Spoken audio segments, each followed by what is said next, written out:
நீ ஏற்பாடு பண்ண பொண்ணு இன்னும் வரலையே. அவசரப்படாதீங்க சார், அங்க பாருங்க.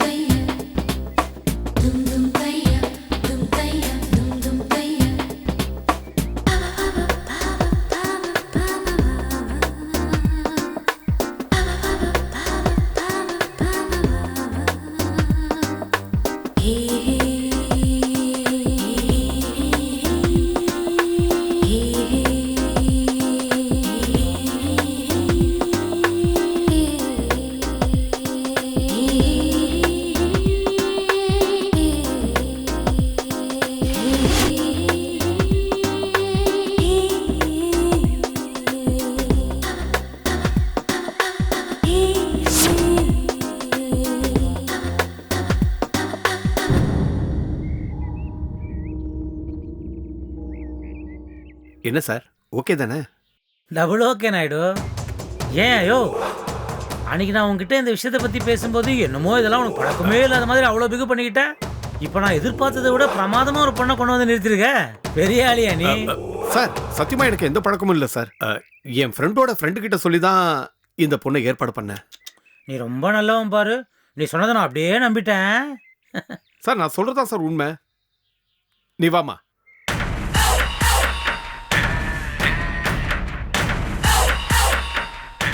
யாருக்காக என்ன வர சொன்னீங்க? இவருக்காகவா? நோ நோ, எனக்கு இல்லைம்மா, என் டெஸ்ட்டே வேற. நீ உட்காரு, டீட்டெயில்டாக சொல்கிறேன்.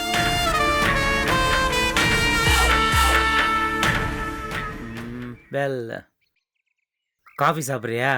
வேணாம், ஸ்ட்ரைட்டா மேட்ருக்கு வாங்க. You are very fast, I like it. பணத்தை பற்றி கவலையே படாத ஒரு வேலைமா.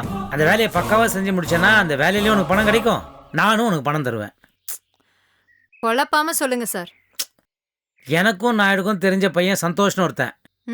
அவனை நீ அவன் கூட நெருங்கி பழகி அவனை ஃபோல்ல அவனை வலையில விழ வைக்கணும்.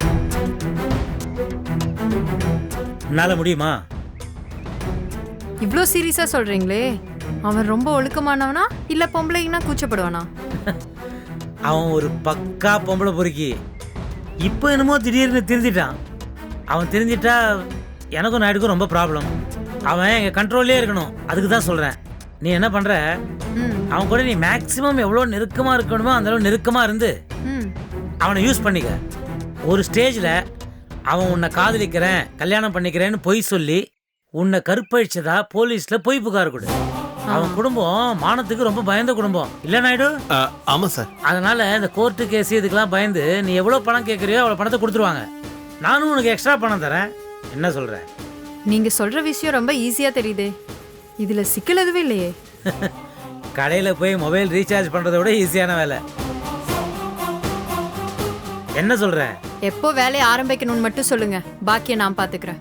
குட். நாயுடு கிட்ட அந்த பையனோட போட்டோவை உனக்கு கொடுக்க சொல்றேன். அப்படியே அந்த பையனை நீ மீட் பண்றதுக்கும் இதே ரெஸ்டாரண்ட்லயே ஏற்பாடு பண்றேன். ஓகே. Well, that's all. நீ கிளம்பலாம். பட் எனக்கு அட்வான்ஸ் இப்பவே வேணும்.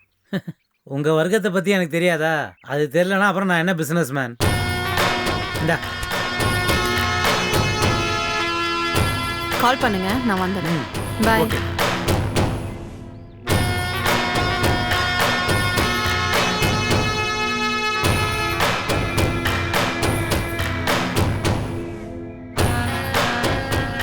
Yes sir.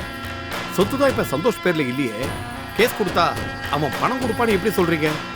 என்ன நாயுடு முட்டாளா நீ? ஒண்ணுமே புரிஞ்சுக்க மாட்டேங்கிறிய. இங்க பாரு, பாரதியும் ஒரு கேரக்டர் இருக்கால, அந்த பொண்ணு மான அவமானத்துக்கு பயந்தவ. சந்தோஷ் இது மாதிரி ஒரு தப்பு பண்ணிட்டான், அது வெளியே தெரிஞ்சதுன்னா குடும்ப கௌரவத்துக்கு அவமானம்னு தெரிய வந்ததுன்னா அது வெளியே தெரியாம இருக்கிறதுக்கு இந்த பொண்ணு என்ன அமௌண்ட் கேட்குதோ அதை கொடுத்து செட்டில் பண்ணிடுவா. அதுக்காக தான் இவ்வளவு டிராமா போடுறோம். இவ்வளவு கான்பிடென்ட்டா பேசுறீங்களா சார்? நீங்க நினைக்கிற மாதிரியே பாரதி மேடம் பண்ணுவாங்களா? ஐயோ, முதல் ரீலே கிளைமேக்ஸ் கதையை கேட்குறியே. இப்போ ப்ரையாரிட்டி என்ன? இந்த பொண்ணு சந்தோஷம் மீட் பண்ணணும். அவங்க மீட் பண்ணிட்டா மற்ற விஷயம்லாம் ஆட்டோமேட்டிக்காக நடக்கும். எனக்கு பசிக்குது, நான் ஏதாவது சாப்பிட போறேன். நீ ஏதாவது சாப்பிட்றியா? சாப்பிடலாம் சார். வேற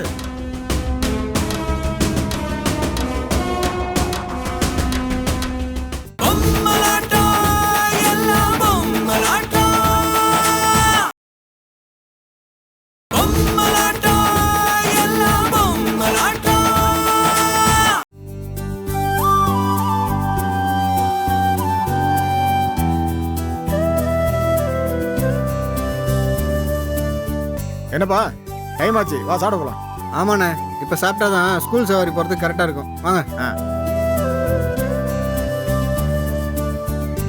என்ன சரவணா, வா சாப்பிட போலாம். இல்லண்ணா, நீங்க போயிட்டு வாங்க. டேய் விக்னேஷ், வா சாப்பிட போலாம்.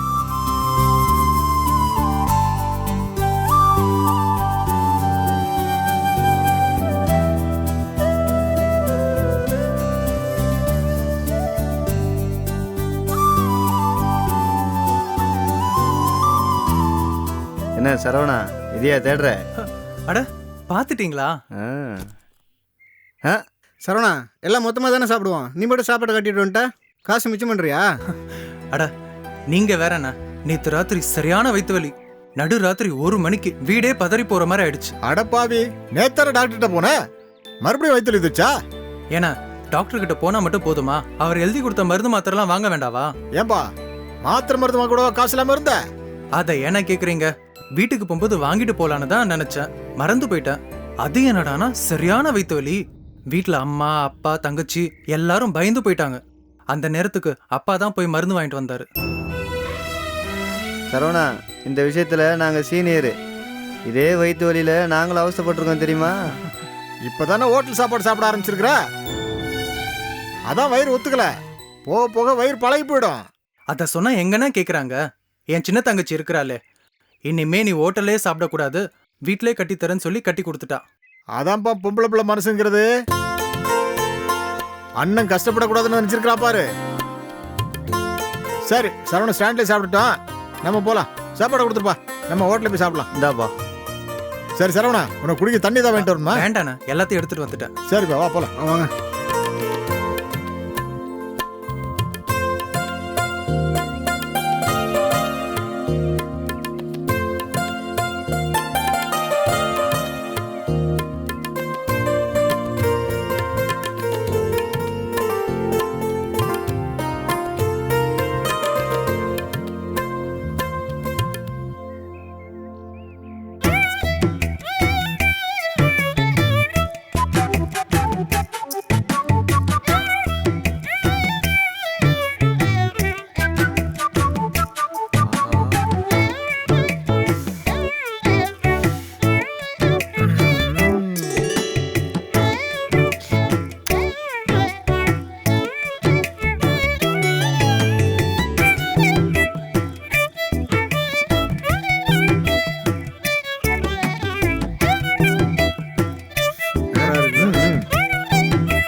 சரவணா, இது என்ன சாப்பாடு சரவணா? வாசனை எங்களை இழுக்குது. கீரை சாதம்ண்ணா, இந்தாங்க எடுத்துக்கோங்க. கொண்டப்பா கொண்டப்பா.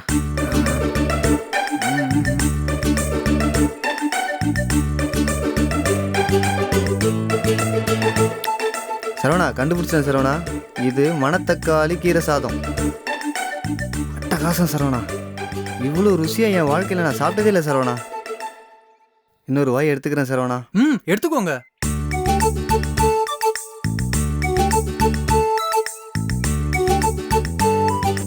ஆமாப்பா, கடைசி தங்கச்சின்னு தானே சொன்ன? அது வாய் பேச முடியாத ஊமை என்ன? ஆமாண்ணா, வாய் தான் பேச முடியுது, ஆனா சூப்பரா சமைப்பாண்ணா. நல்லா இருக்கு நல்லா இருக்கு. நீங்களும் எடுத்துக்கோங்கண்ணா. இருட்டு சரவணா, நீ சாப்பிடு. சாப்பிடுங்கண்ணா.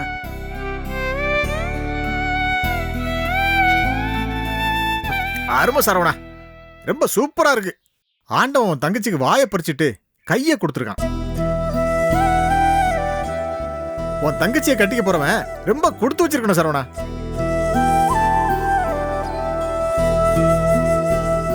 முந்தானத்து சவாரி போனான்ல, அவன் காசு கொடுக்காம ஏமாத்திட்டான். அப்படியா? ஆனாலும் வாங்கிடுவான்ல. ஏன்பா எங்களுக்கு கொடுக்காம நீங்களே கூட்டமா சேர்ந்து சாப்பிடுறீங்க? கொடுங்கப்பா. நான் எடுத்துக்கிறேன். ஏடா சோத்தியா பார்க்காத மாதிரி அலையறிய, மெதுவா துண்டுறா, தொண்டல சிக்கிக்க போகுது.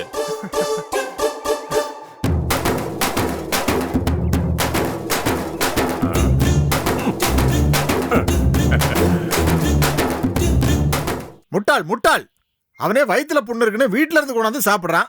அதை போய் மொத்தமா புடிங்கிட்டு ஓடுறியா? உனக்கு அறிவில்ல? யோ, எனக்கு என்ன தெரியும்? ரொம்ப ருசியா இருந்துச்சு. நீங்க எல்லாரும் நான் வரதுக்கு முன்னாடியே சாப்பிட்டுருப்பீங்களா, நான் புடிங்கிட்டு வந்துட்டேன்.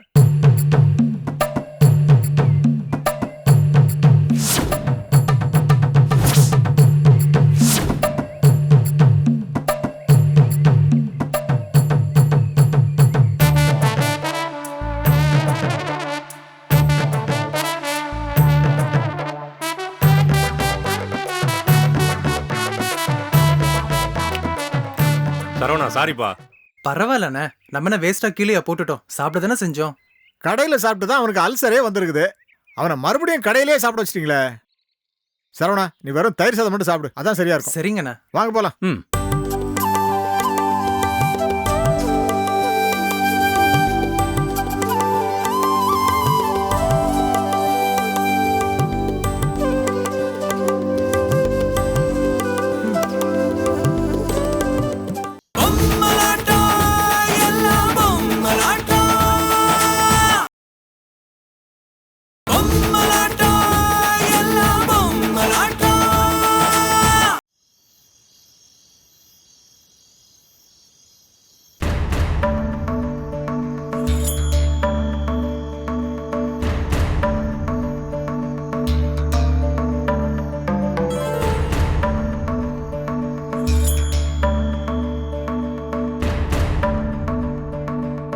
கோகிலா, கோகிலா,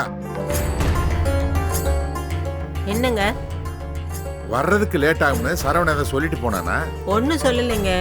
வழக்கமா 9 மணிக்கெல்லாம் புள்ள வந்துருவான். இன்னைக்கு 10 மணிக்கு மேல ஆச்சு, இன்னும் காணுங்க.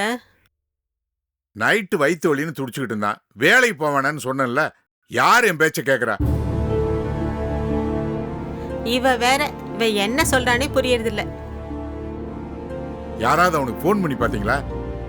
மாலதி, சரவணனுக்கு ஃபோன் போட்டு பேசுனியா? காதுல வாங்குறாள பாருங்க. அப்படி என்னதான் இருக்குமோ அந்த போன்ல. எப்ப பார்த்தாலும் டொயின் டொயின் சத்தம் போட்டுக்கிட்டே இருக்கும். என்னம்மா? ஏண்டி, சரவணனுக்கு ஃபோன் பண்ணியான்னு அப்பா கேட்டுக்கிட்டே இருக்காரு, நீ பாட்டுக்கு ஃபோன்ல தட்டிக்கிட்டே இருக்க. அம்மா, எஸ்எம்எஸ் அனுப்புறது உனக்கு தட்டுற மாதிரி தெரியுதா? உங்க அண்ணனுக்கு ஃபோன் பண்ணி கொஞ்சம் பாருடி, இன்னும் அவனை ஆளை காணோம். போம்மா, உனக்கு ஒரு வேலையே இல்லையா? அவனு சின்ன பாப்பாவா? அதெல்லாம் வருவான். எங்க யார் கூட சுத்திட்டு இருக்கானோ?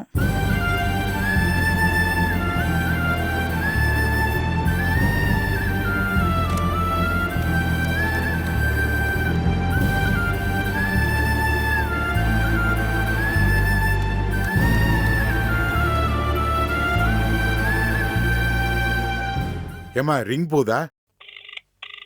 அண்ணன் எடுத்தா என்கிட்ட கொஞ்சம் கொடுமா.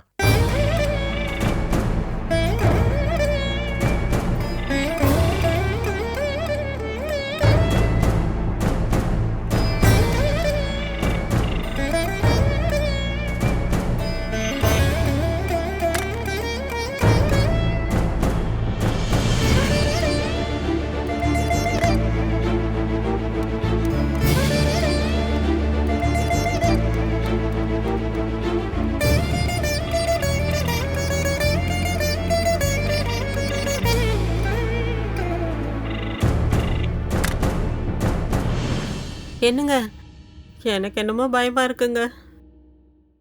நீங்க வேணா அவன் ஆட்டோ ஸ்டாண்ட் வரைக்கும் போய் ஒரு எட்டு பார்த்துட்டு வந்துருங்க. உடம்பு சரியில்லாத புள்ள, எங்க இருக்கானோ எப்படி இருக்கானோ. அம்மா மகதே, திரும்பவும் ஃபோன் போட்டு பாருமா.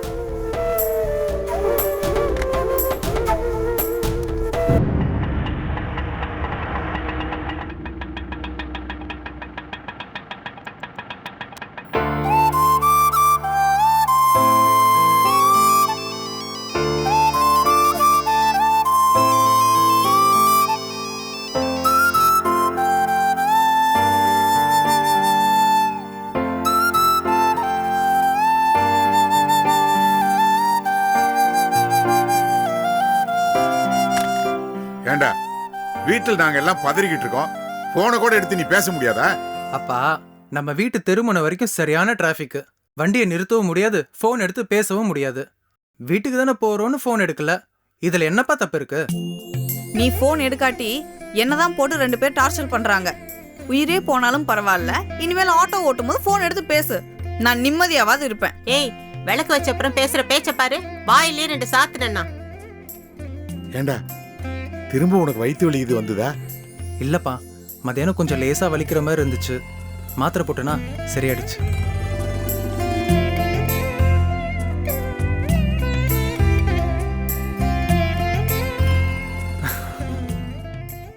நீ கொடுத்துட்ட சாம்பார் சாதம் தானே, நல்லா சாப்பிட்டேன்.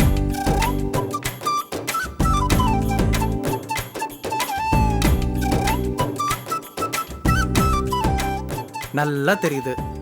எவன் என்ன சாப்பிட விட்டா? வாசனை மட்டும்தான் பார்த்தேன்.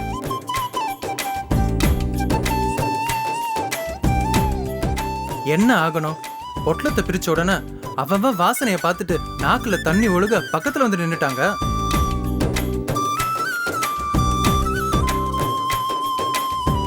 ருசி பார்க்க எனக்கு ஒரு கை உனக்கு ஒரு கைன்னு வாங்கி சாப்பிட்டு எல்லாத்தையுமே காலி பண்ணிட்டாங்க.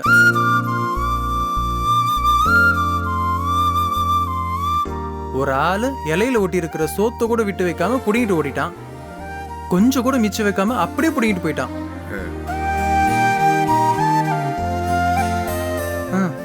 பசிக்கிறப்ப சாப்பிட்டாட்டி வயிறு வலி வந்துருமே. வேற வழி இல்லாம வழக்கம் போல ஹோட்டல்ல தான் சாப்பிட்டேன். தங்கச்சி சமைச்சு கொடுத்தாலும் ஹோட்டல்ல தான் சாப்பிடணும்னு என் தலையில எழுதி இருக்க போல இருக்கு. ஏப்பா சரவணா, நான் வேண்டாம் உங்க ஸ்டாண்டுக்கு வந்து இப்படிலாம் பண்ண வேணாம்னு சொல்லிட்டு வந்துட்டுமா? ஐயோ அப்பா, நீங்க சும்மா இருக்க மாட்டீங்களா? ஃப்ரெண்ட்ஸ்னா கொஞ்சம் அப்படி இப்படின்னு தான் இருப்பாங்க. இதுல எல்லாம் நீங்க தலையிடக்கூடாதுப்பா. டேய், இது நல்லா இருக்கே. புள்ள கொண்டு போற சாப்பாடை புடுங்கி சாப்பிடுவாங்களாம், நாம பேசாம இருக்கணுமா? ஏம்மா, இது என்ன ஸ்கூலுன்னு நினைச்சியா? எல்லாம் எனக்கு தெரியும். நீங்க கொஞ்சம் சும்மா இருங்க. ஒண்ணு பண்ணு, நாளையில இருந்து கொஞ்சம் கூட டேஸ்டே இல்லாம சாப்பாடு கட்டி கொடு. அப்பதான் நான் சாப்பிட முடியும். ஓ, உனக்கு ருசி இல்லாம சமைக்க தெரியாதுல்ல? ஏன் மாருதி, நாளையில இருந்து எனக்கு லஞ்ச் மட்டும் சமைச்சு தரியா? வாயில வைக்க முடியாம எல்லா பயல்களும் ஓடி போயிடுவானுங்க. தாராளமா சமைச்சு தரேன். ஆனா எவ்வளவு காசு தருவ? காசு கொடுத்து விஷத்தை வாங்குறதுக்கு பதிலா காசை கொடுத்து ஹோட்டல்லே சாப்பிட்டு வயிற்று வலி வாங்கிக்கலாமா? மகதி, உன்னுடைய சமையல சாப்பிட்டு ஸ்டாண்ட்ல இருக்கிற எல்லா பயல்களும் அடிமையிட்டானுங்க. நீ சமைக்கிற சாப்பாட்டை ஒளிச்சு வச்சு கொண்டு போனா கூட மோப்பம் பிடிச்சு கண்டுபிடிச்சு எடுத்து சாப்பிட்டுருவானுங்க. அது சரி, அண்ணன் கொஞ்சம் காஃபி போட்டு கொண்டு வாயேன். டேய், 10 மணிக்கு என்னடா காஃபி? நீ போய் கை கால் கழுவிட்டு வா, நான் தோசை ஊத்தி தரேன்.